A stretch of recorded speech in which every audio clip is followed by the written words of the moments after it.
Welcome back, everybody. Jaysin Static with another episode of the interview series. I am Jaysin Static. You, sir, are? Lord Farmer Billy Hills, baby. Billy Hills, how long have you been in the wrestling business? Oh, gosh, man. This is 2024. I started in 2025, so... You started in 2025? Yeah, I'm sorry. Our show just ended here. You started in the future? Like, I was semi-main. Our show just ended. I'm freaking exhausted right now. No, I started 2005. There we go. And, and now it's 2024, so, I mean, I'm coming up on almost 20 years doing this. And, man, I didn't know I'd make it this long. All right, man. You know how this is. We got two questions for you. Ready for that first question? Let's go. All right. First question. Who do you think could accurately represent you in a cinematic adaptation of your life? That's easy. The gentleman from Letterkenny. You're gonna have to edit this one in because I don't know his name. It's the bigger gentleman. We'll post a picture in there. Yeah, post a picture in there because it's Squirrely Dan is what he goes by in Letterkenny. Unfortunately, I don't know his real name, but I know he's a comedian and he loves professional wrestling. Okay. So if I'm picking anybody, it's him, hands down. Is there anybody else out there that you'd play like your sidekicks? You have tag team partners, like your best confidant, your best pal in the wrestling business. Who would that? Of course, I mean, it would have to be, somebody who could represent my current tag team partner and tag team champion with me here at Cape Championship Wrestling, Baracus. If I was to pick anybody that could be, a representation of him, man, that's tough. Because there's nobody like him. But if I had to pick anybody in the world, it would have to be Mega Ran. Okay. He is a hip-hop artist, huge into wrestling. I truly think he could do it. Okay. I really do.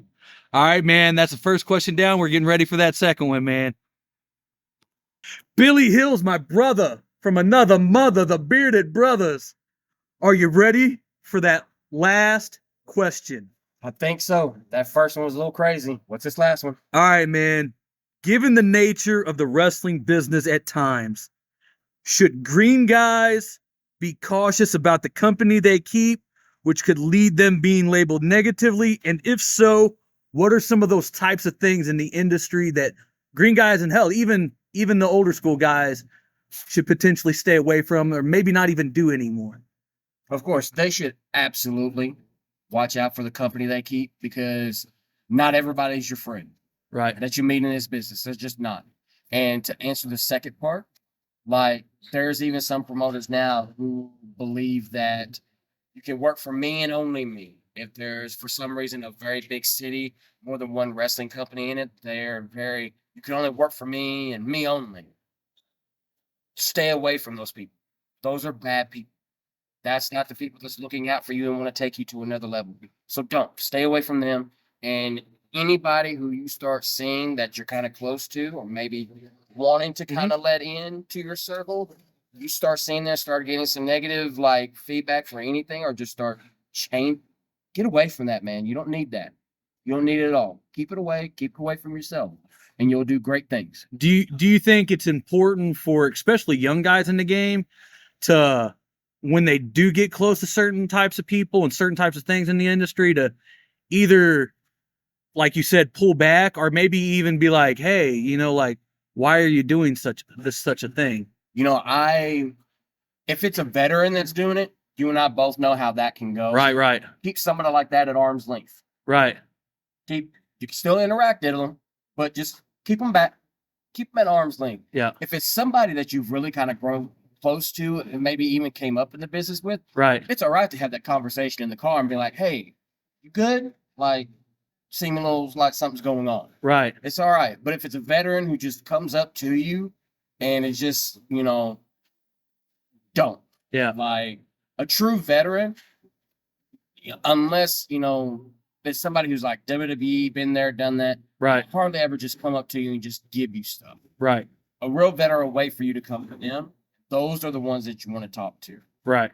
Anything else that for somebody, I've been doing this for 20 years and meet you at the curtain, grain of salt, man. Yeah. Grain of salt. Yeah, because this is for me, I don't know about it if it's for you, but like, you know, to me coming up, we came up right around the same time. We did. You know, you're about 2 years ahead of me. I was 2 years behind you, but we kind of came in that the end of the old guy era and the beginning of the indie boom. Yeah. You know, so we had a clash of styles. So there was a lot of headbutting back then with some people, and I was one of them that did do that sometimes. Some of the old guys I butted heads with. Yeah. And now that I look back on stuff like that, I'm like, man, I was actually in the wrong on it. You know, they actually did have my best interest at hand, you know, even though they came at me sideways. But I think it's one of those things that, like, it's good to get the context of what people are saying. Yeah. Because sometimes you've met some old guys in the business that are gruff and they just say it how it is. And you take it offensively, and it wasn't actually meant to be offensive. Yeah. And see, those are the ones that you take with a grain of salt. Right. Thank you, sir. I appreciate the advice. Yep. Play it back. Yeah. Talk to somebody else that you trust about said advice and see what they think. Have that conversation. And if you both come to the same conclusion, like, okay, maybe it wasn't crap, then maybe listen to him next time. Right. And just really. Yeah. I always say, especially with my trainees, and they know, is always be open to listen to everybody. Yeah. Even if you think it's silly, listen to it, try to apply it. If it doesn't work, doesn't work. If it works, it works. And then go from there. Yeah. You know, but other than that, man, we're going to finish this out. If you got anything to plug, go ahead and plug that. T-shirts, promotions, shows, anything that you got to promote. Run it out for us, brother. Of course. All of my social medias and even my gaming channels, you can find me at FBHO5.